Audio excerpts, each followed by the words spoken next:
Ici, c'est le sanctuaire où le sang descend, la partie la plus importante. Donc, c'est dans le temple de la déesse Hathor et à Dandara. Regardez, ici. Et deux personnes qui avaient le droit de venir ici sur le mont, le roi ou le représentant des rois qui était un grand prêtre, qui accédait chaque jour pour faire le rite sacré et la prière. Comment étaient ces rites sacrés? Donc, c'est changer les vêtements de la statue chaque jour. Donc, ils enlevaient les vêtements d'hier et ils mettaient de nouveaux vêtements d'aujourd'hui. Et ils fardaient le corps de la statue au moyen de cosmétiques.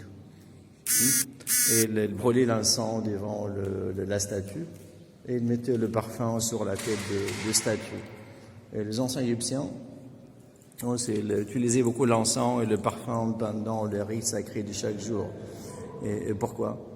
Ils croyaient que les bonnes odeurs chassent les démons et que les démons ils aiment la saleté et n'aiment pas les bonnes odeurs. Et ce qui est intéressant maintenant, on utilise l'encens dans presque toutes les religions. Dans les églises, dans les mosquées, dans les synagogues, chez les bouddhistes, chez les indiens, pour la même raison, que les bonnes odeurs chassent les démons, car les démons ils aiment la saleté, et les démons ils aiment la saleté et n'aiment pas les bonnes odeurs. Donc le sang de sang était noir, on n'avait pas des ouvertures de fenêtres dans le plafond. Regardez, ici c'est le plafond d'origine qui est intact 100%, regardez, décoré avec les vautours. Donc c'est les archéologues français, ils ont commencé de nettoyer, mais ils n'ont pas fini, ils vont travailler encore, ils ont beaucoup de travail à faire. Et ici, c'est les scènes, on a une série de scènes intéressantes qui commencent de gauche à droite, qui nous montrent le roi Ptolémée qui s'approche de Naous. Le Naous qui était une chapelle en granit. Il y avait une grande chapelle en granit qui contenait une grande statue de la déesse, une statue qui était 1,70 m ou 1,60 m, mais qui n'était pas en or ou en argent, mais qui était en granit, en basalte albâtre. Donc, il s'approche de Naous et il est en train d'ouvrir la porte de Naous.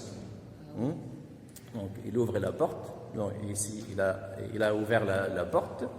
Et il est devant la statue de la déesse Hathor. Regardez, respectant la déesse. Regardez comment il est courbé devant la déesse. Ses deux bras sont sur les côtés.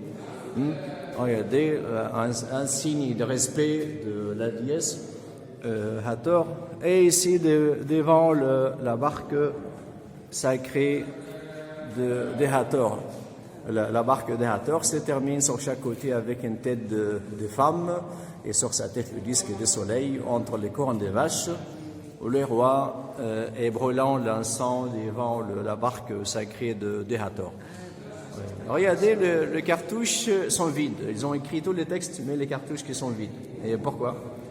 L'époque grecque était une époque mouvementée. Il y avait beaucoup de problèmes à cette époque. Il y avait des révolutions faites par les Égyptiens contre les rois grecs de temps en temps. Et c'est surtout pour les taxes, parce que les Grecs ils demandaient aux Égyptiens de payer beaucoup de taxes. Non, et quand il y avait une révolution, les artisans, les ouvriers faisaient la grève. Parce que les rois étaient grecs, mais les artisans, les ouvriers qui travaillaient étaient égyptiens. Et aussi, il y a une deuxième raison, dans la famille royale, il y avait beaucoup de conflits, de problèmes entre les fils des rois, les frères des rois, les femmes des rois, concernant qui monte sur le trône. Et après la mort de chaque roi, les textes nous disent que pendant les 3 siècles de l'époque grecque, il y avait plus de 80 rois qui gouvernaient l'Égypte, mais qui ont gouverné vraiment, ils sont 13.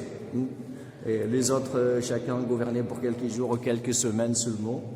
Et après, il était soit assassiné, soit changé par la force. Non, les artisans ne savaient pas ce quel nom ils écrivent dans le cartouche. Est-ce qu'ils écrivent le nom des rois actuels ou est-ce qu'ils attendent quelques jours ou quelques semaines pour écrire le nom de quelqu'un d'autre? ils ont laissé les cartouches vides. Et ici, regardez, la barque de Hathor et la barque de son mari, les dieux russes. Et les barques sortaient 2 fois par an seulement, pendant 2 fêtes, 2 grandes fêtes. La première fête, c'est la fête de Nouvel An, qui était célébrée par les Égyptiens au mois de juillet. C'est le commencement de l'inondation du Nil. C'était le Nouvel An chez les anciens Égyptiens, donc c'est au mois de juillet, la saison de l'inondation qui commençait. Donc, et la deuxième fois, la barque sortait braconnière, la barque de Hathor sortait braconnière son mari à l'embarcadère ici, que son mari qui venait d'Idfou. C'était la fête l'anniversaire de mariage de la déesse Hathor avec son mari, les dieux Horus.